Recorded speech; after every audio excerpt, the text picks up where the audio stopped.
muyobozi nagira ngo rwose mbwira baraha ko buryo ubukene atari akarande. Mwese murabizi natangiriye ku busabusa. Sinzi rero umuntu wanyongoreye atari ko wakoranye na Sako Mageragere icyerekezo kwizagufasha kwagura ibikorwa byawe. Ndatangira ndabitsa ndabikuza mu gihe gito bampa inguzanyo nongera igishoro, none dore ndi umucuruzi kimenya bose.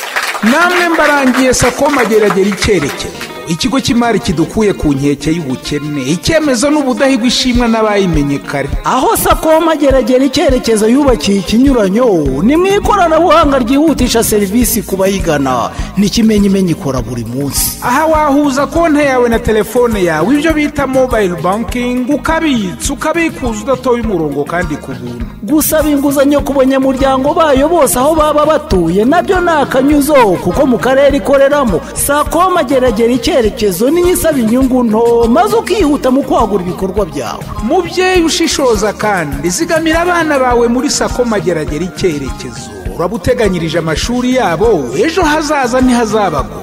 Serivisi z'iyi Sako uzisanga ku cyicaro cyayo mu karere ka Nyarugenge, umurenge wa Mageragere mu kagari ka Kankuba, ndetse no ku ishami ryayo riri mu kagari ka Nyarurenzi. Aha ni naho usanga fomu zisaba inguzanyo, cyangwa ukaba wazisaba ukoresheje email. Adresse ni sakomageragere@yahoo.com, cyangwa se ukazisaba kuri WhatsApp.